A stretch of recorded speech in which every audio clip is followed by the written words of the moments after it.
Hi, welcome to Drive with Care. If you saw yesterday's video, you'll know that today's video is going to be a bit different. Today I'm going to demonstrate to you how I create a video for my YouTube channel, Drive with Care. So yesterday's channel was a short drive from Wootton to Hawkinge because I needed some footage in order to show you how I go through the motions. So it's a little bit like Marty McFly here. I've got to do some time travelling, because I'm recording this after I've done the drive. And in the video, I'll tell you that I'm going to use this tomorrow. My head's already exploding. So armed with my POV camera for recording the road and my GoPro for recording me, I'm getting in the car and we're going to record the footage. Then we will resume in a moment. Okay, so now that we've recorded the video, what I've got to do is get the files off the DJI and off the GoPro. Pretty straightforward stuff. Micro SD into the SD card. And I'm now going to insert that into there. And we will see if we can transfer the files into the specific folders. I'm a stickler for putting data. Let me open Windows Explorer.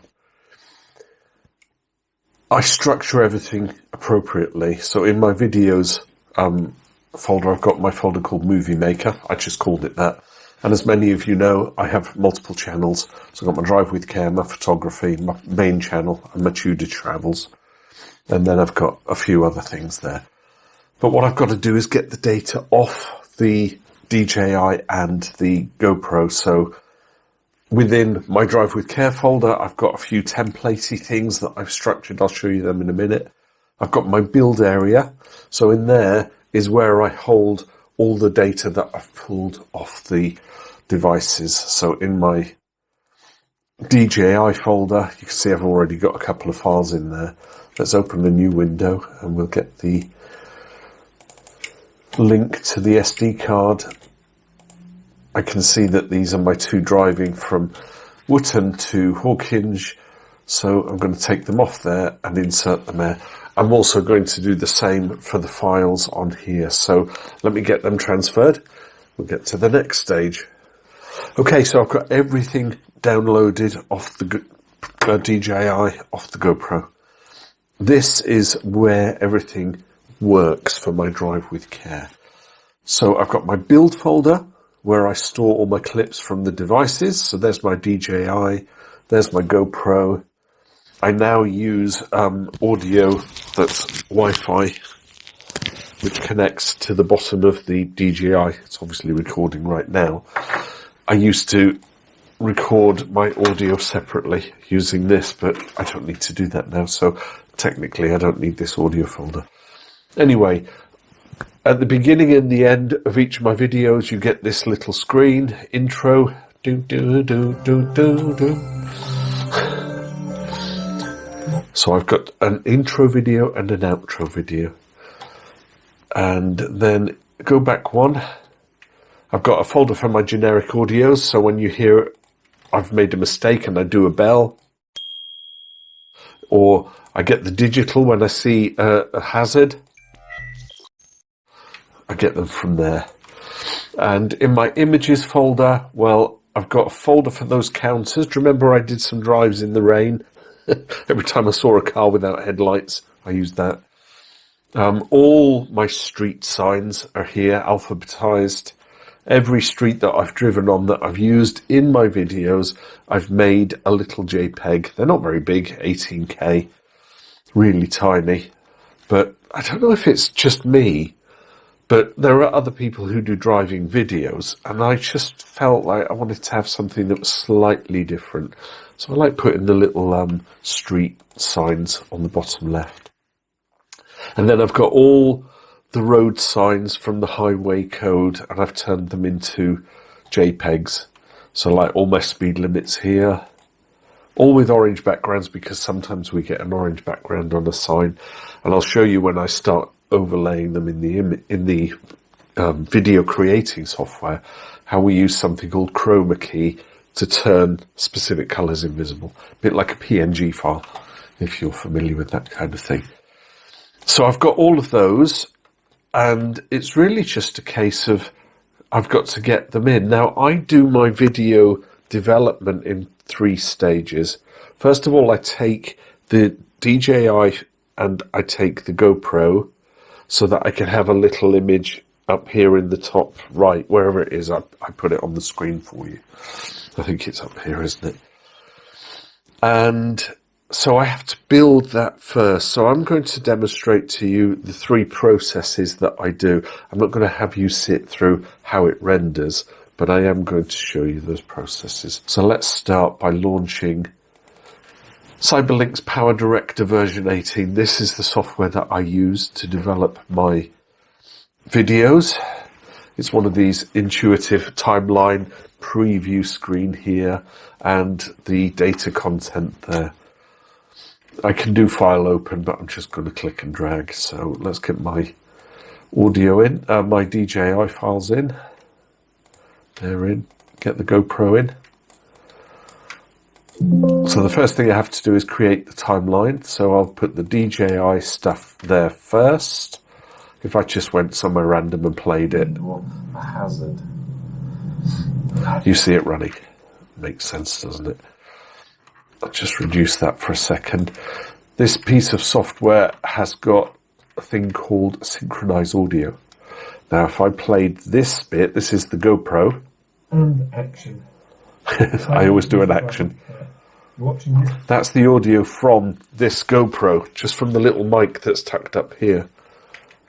This video, because it's... But that wouldn't be enough if I was driving, because the overall ambient sound. So, of course, having this microphone here, it's actually part of the film strip there. You're watching this video because it's part... And so, using those 2 elements, I get the audio from the DJI footage. So if I just line them up quickly, first thing I've got to do is make sure that the GoPro footage synchronizes to the DJI. So I'll sync my audio, completely align it, just for the first two elements. So they're now in line. I can lose the audio off the GoPro footage. I can then put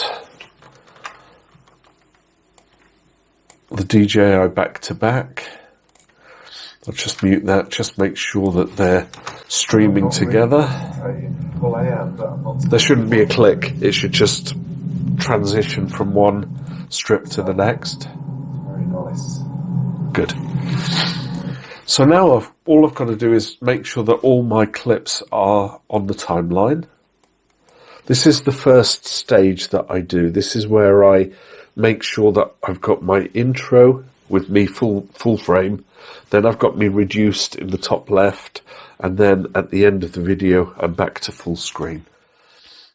So, and I can also see that I might have to do some tweaking on the DJI footage. So what I've got to do is create those 4 little sections. So I'll just get cracking. And action. Hi, welcome. So I'm going to chop Hi, welcome. the leader section off. I don't need that. I'm not showing you how to use this software. That would take too long. I'm just demonstrating how I get the clips done. So I'm going to find the point where I stop talking and I start driving. It's about here. It's only a short one. Sunny's on. So that's where I start driving. So I've got to split the tracks there. So this one is me talking to you. So I'm going to put a little beveled border. These are the things I do time and time again. So I'm so used to doing this now. I then have to mask it for shape, because I kind of want a little bit of the background video to be visible. That's about the size of it, isn't it? If I double click the thing, it opens a separate pane, and I can just stretch it till I think it looks good. Go back to the mask and just stretch the right and the left just so that it's all level everywhere. There to there, close that. So that's what you're going to see on your screen now. One more thing to do there. I've got to make that background of this one blurred, because that's what I always do. It's almost like a process.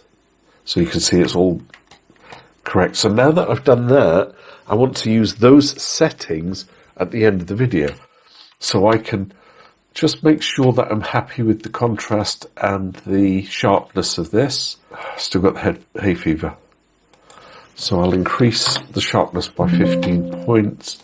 Let's look at the brightness and the contrast. That'll work.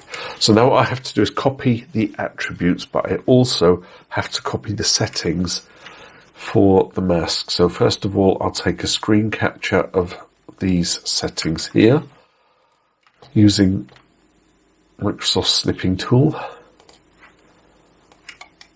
And I'm going to use that for reference. So that's got all my little figures here. I will right click and select copy keyframe attributes. So whatever attributes are held against this element, so that's the size, the color, the sharpness, the opacity, all of that is now stored in the clipboard. So when I go to the end of the video and I find where I stop driving and start talking again. So I'm coming into Hawkinge, I'm reversing into the slot. And that's it. I've finished driving. I want to be talking to you lot again. So split it. Go away. Right click and say paste keyframe attributes. So everything that was copied from the first leading part, I paste it in. So it's done the sharpening, the brightness, the contrast, and it's also positioned the file. Now what I have to do is put in the border, 1 and 7, my standards. I suppose that I wish there was a macro, but this software doesn't do that. Right, I have to now set the mask attributes. So where's my clipper? So it's 493 and 555 on the top two. 493, 555. And then the bottom attributes, was it 493? Yeah, 493. We've got 902 and 890. 902, 0.890. So that end mirrors the beginning. I just blur the DJI footage. Make sure I get to the end. Thanks for watching, and I'll see you in that next video. Bye for now. Drive with care. That'll do. I don't need any more trailing footage, so I'll delete that. So that's the beginning and the end done. I now have to look at where I sit on the screen while I'm driving, and that's the rest of the files. So pretty straightforward, same logic. Put a border on. This could be a very quick demo of how I use Cyberlink's PowerDirector without actually giving it to you as a tutorial. But if you see how fast I fly it, it's because it's just the same processes over and over. And once you get familiar with it, that's all you ever do. That car there behind me was tailgating me all the way. It was winding me up. Okay, so that's the mask aspects that I want, I think, for now. So I double click the file and then I can open in this second pane, grab the anchor at the bottom and size it as I want and then place it potentially there. That's about the size I usually have it, isn't it? Run it and see. I think it's a bit too big. When I first was doing this, I was making them really big, but now I've got to the stage where I actually just think it only needs to be a tiny bit at the top there. Excuse me, because the drive is what's important. It's not looking at me. So, my POV, the footage from the GoPro, is now all set on that timeline. What I have to do now is make sure that my DJI footage is clear, is sharp, and is bright enough for the viewer to watch. So, you can see it's bright there. I'm just stepping through. It's kind of, because I'm driving into the sun, it's not particularly bright. So I'm going to do a little bit of tweaking here. First of all, I'm going to the adjustments dialog 15, just to give it a touch of sharpness. I'll take some contrast out.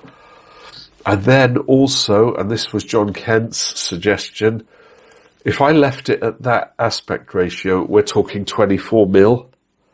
That's the aspect of this DJI. It films at 24mm. But the human eye is about 50, 55mm. So I actually want to crop in. So I'm going to maximize the size here of this frame, centralize it, give it a run. I might increase that just a tad more. So I'm basically zooming in twice as much, times 2, almost 24 to 55, right? That gives me a better POV for you to watch. Now, because this is on a gimbal, if I'm driving up a road that's got a camber, the gimbal turns itself. So you can see here, the road looks like I'm driving, but the gimbal is doing this. It's saying, oh, I've got to keep you straight. And then it goes like that. So in terms of me doing my footage, I can't really straighten it up. I just have to rely on it like that. However, that looks good. So I'm going to copy the attributes there. We'll go to the next frame. We'll paste those attributes. If it will behave. Bish. Look at the transition. Everything is becoming lush green all of a sudden. It's very nice. And then the video finishes. It's only 9 minutes, 36 seconds long. Good, good, good. So all I have to do now is render this as a version 1. And then the next stage is to overlay all those little attribute things I do, the street signs, the speed signs, all of that. And that will be in version 2. So what I'm going to do is set this to render. So I'll click produce. And I might continue this tomorrow because I'm getting all bunged up now. I got all excited about doing this. But it's already, what time are we now? 5:15 in the evening. So I can choose the quality. I like 4K at 25 frames a second on 384. This generally gives you the best picture when you're watching it, especially on television. Choose my output location.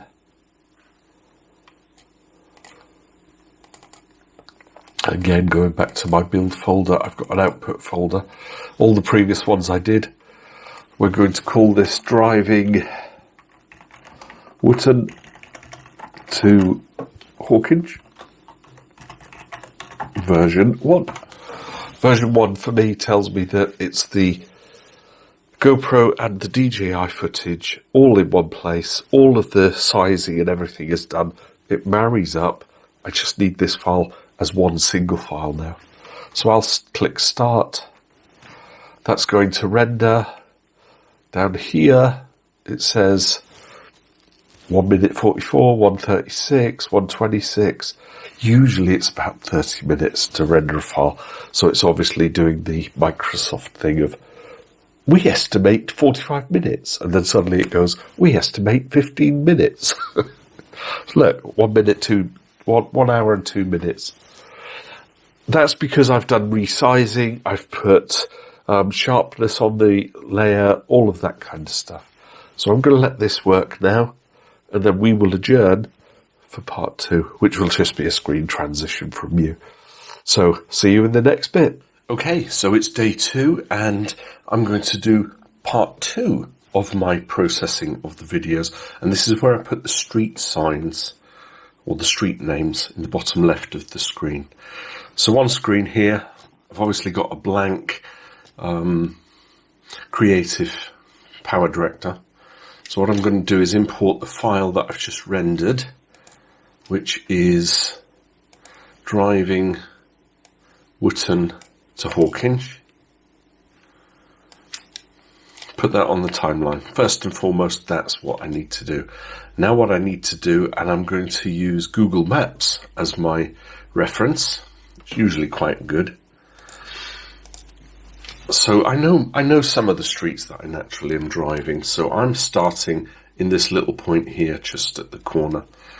So I'm on Denton Lane. So the first thing I've got to do is find that location on the video strip, and as I start driving, put the track down, put the street name down. So into my Drive with Care folder, images, street names. Ding, ding. Look for Denton. Where's Denton Lane?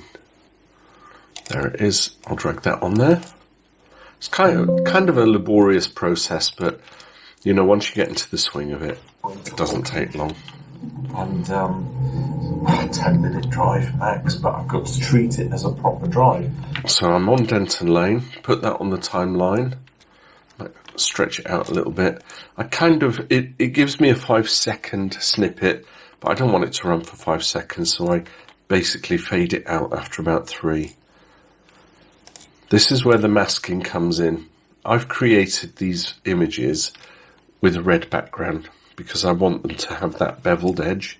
This was the easiest way for me.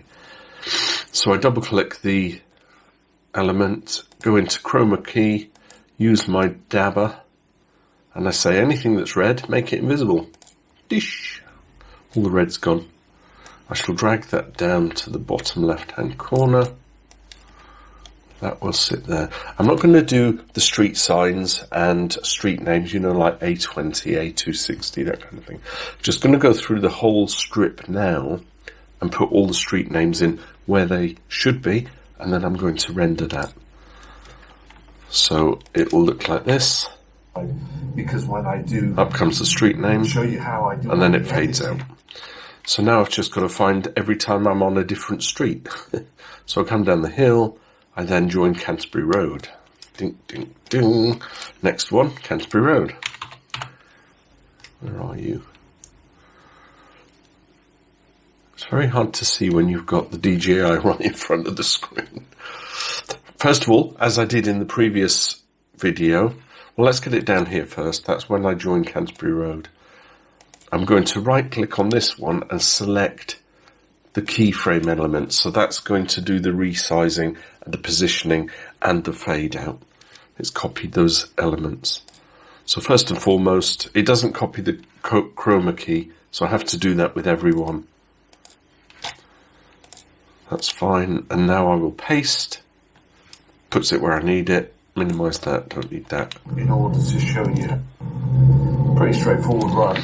So now I go back to Google Maps and I say, right, when does it stop being Canterbury Road? I know my route, and I think Canterbury Road goes all the way in to Hawkinge. So we go through Densall, as you can see, it's still Canterbury Road, still Canterbury Road. In fact, all the way up to the village, Hawkinge village thing where I parked, it was Canterbury Road. So I actually only have 2 street names to do on this video, which is great. So I'm now going to render this again. Ordinarily, I would have lots and lots of street names all along here, you know, because I'm on different roads and turning left, turning right. But for this example, I only have 2. I'm going to render this in quick SVRT, which means it just processes really quickly because I've already rendered that. So we'll put that out as version 2. And then we get to the fun part, the creative part, which is where I start doing all the street signs and the hazards and all that kind of stuff. So I'm going to render this out and then we'll progress. I'll save this as version 2. It's kind of fruitless if you look at it in context of all the other things I've got to lay onto the video, simply because I've only got 2 street names. But ordinarily, as I said, I've got a whole batch of street names, and it makes sense to run this process independently. Hit it render. So I'll let that render, and then we'll transition to part 3, which is the fun part. Okay, now comes the fun part. It's the fun part for me because it's now building the whole thing. So on screen, I've got a blank template. You've seen in my folder where I've got all of my little objects. So all of these things. I don't want to have to drag each one of them in one at a time every time I encounter one on the timeline. So what I've done, I've created a template. So if we open up that template, you'll see it imports all of those objects that I have so far used in the production of a video. I might still have to add 1 or 2 because I've not used them yet, but on the whole, they're all sitting in here. All the little signs, all the highway code stuff. I've also got my intro and outro videos. I've got my little squares that I highlight for hazards. Now I need to bring the video in, so I can actually just drag it in. So go to my build and output. Version 2 was the one we were working on. I'll drop that there. So the first thing, intro video. That goes on the timeline.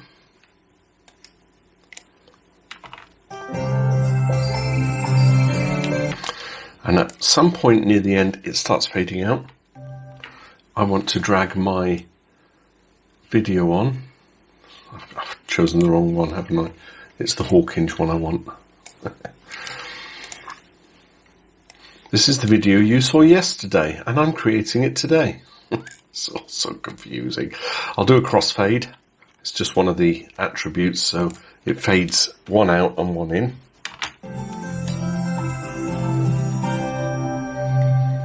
Hi, welcome to Drive with Care. You're watching this video. All good so far. Next thing, this whole section where I'm talking to you on camera is normally where I put any comments. So anybody who's requested a video, you'll see it come up, down. I'll do it all here. So the first thing I need to do is my branding and also what video this is. So I put them on the timeline. I'll use the chroma key to get rid of the red backgrounds to make them invisible. And I'll size that. Drive with Care goes at the top left of the insert. About there. That's that one done. I want that to fade out about there.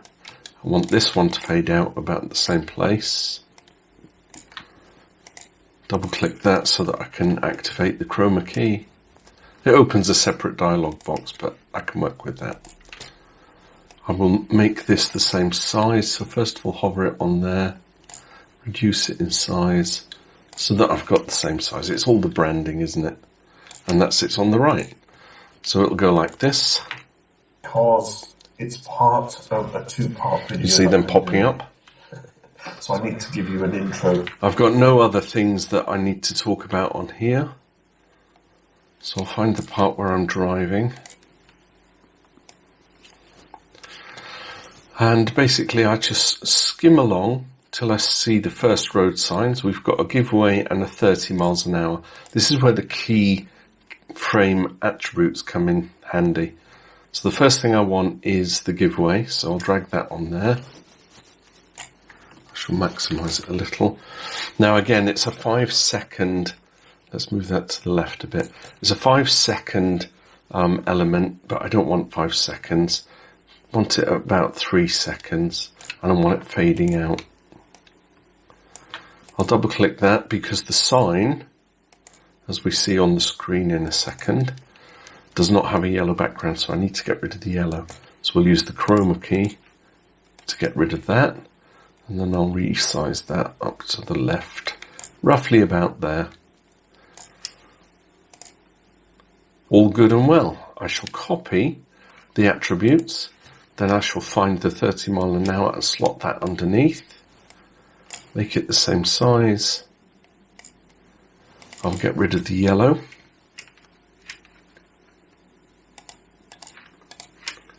And I will apply the keyframe attributes. Now, bearing in mind that this remembered that the giveaway was at the top left, when I have more than one street sign, I have to layer them one at a time on top of each other. Come on, drag. And you can see the little purple lines come in that tells me more or less where it's in sync with the other object above it. So that's good. So let's run that. Entering a 30 mile an hour zone. Clear to my right. I've got indicators going on there, so I need to put my indicators on. So where do they start? That kind of stuff. Giveaway. Entering a 30 mile an hour zone. I heard the click of the indicator start, so I'll drop that on there. I've recorded this as a separate video, so I can just reuse it time and time again. I've put these are my little yellow or greeny indicator stalk things. So I've done the video on a pink background, just so that I can make it invisible. So now when I run it, a 30 mile an hour zone. Clear to my right. You get the indicator coming on. Jump on the A260. I listen for where it clicks off from the indicator. Jump on the A260. Which was just about there. So I'll split that and lose that. And now it's just a case of repeat and rinse. Clear to my right. Jump on the A260. Pretty straightforward run. Indicator's gone. I needed a video in order to show you how I do the process. So we're going to have signs and signs, right? So I've got a junction on the right in 160 yards, and I've got national speed limit. So I'm going to put the national speed limit at the top. Again, let's move this so that my screen isn't blocking it. And it's the same old process. I just do the same thing all the way through. Lose that, apply the keyframe attributes, minimize that because I don't need the trailing end. Now I'm aware that there's this junction sign on the road, but there's also another one just coming up there. So what I'm going to do, I'm going to ignore the first one, that one. I'm just going to let the national speed limit sign highlight. And as I get to that one, I'll just trim that out there, and I'll just pull in the junction on the right sign, which is there. Let's give it to you on this side so you can see. Rinse and repeat. The keyframe attributes do not copy the chroma key element, so I have to always do that manually. Because we are national speed. So now I look for the next one. Ding, ding, ding. I am aware that I might have hazards, so, you know, sometimes I will just sit and watch everything. I'm copying this sign because it's the same as the next sign coming along. So I don't want to do that whole process again. But I know that there's that sign there. So I'll just paste it there. It just appears. That was easy. So I'm going to now do this. I might just fast forward this, make it go fast, put some dinky music in while I go ahead and find all these street signs and any hazards.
This section here, I'm going to put in the hazard because I mentioned that there's a vehicle parked on the pavement, so I need to highlight that as a potential hazard. So I bring in the yellow hazard. I've just called it triangle, but it's obviously a rectangle, isn't it, or square. Chroma key to get rid of the black. Minimize this to the size of the hazard, which is parked there. And now what I can do is set the position. And so I generally run along the timeline and just make sure the hazard itself is always smack in the middle, depending where I am, you know, in the frame. So I'm making you aware as a viewer that I've identified a hazard and I've highlighted it on the screen. Should have moved that to that side so you can see it. And then I'll just fade the hazard out once I've said it. So it'll go like this. Oh no, I need the sound, don't I? Digital. Increase the volume of that a little. We've got car parks on them. So I want that to be a little more along. Let's have a look. We've got car parks on the pavement, so we're going to have to go across the white line. See what I did there? Like there's anyone coming traffic there. Right, carrying on.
And that's it. So I'm now getting to the end of the video.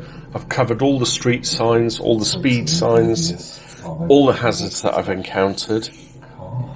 I'm just going to reposition the car now.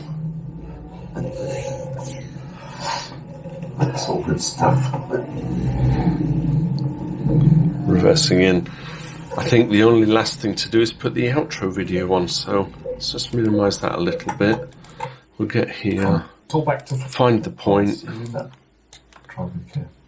drive with care, and I put my outro video crossfade there.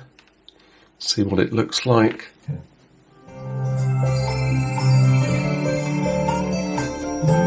And this outro video allows me to do on YouTube what's called end screens, where I can put the subscribe icon at the top right, and I can prompt another video for you to watch. So now I'm going to render this as the actual video that you watched yesterday, and then produce the video of me doing all the edits which you are now watching, if that makes sense. So I'm not going to say I hope you found this useful, because that would imply that I've offered up a kind of like a video for how to do video editing, and that isn't the case at all. It's just a behind the scenes video of all the things that's involved. For me, I go out, I record the video, so there's all the driving, there's the expense of the petrol, all that kind of nonsense. But then it's getting all that footage and bringing it back in here. And I've done this over the space of yesterday afternoon, so an hour. It's now 11:25 and I started this at 9 a.m. this morning. So it's taken me sort of 3 or 4 hours to process this whole thing just to make one video. That's not including all the driving time.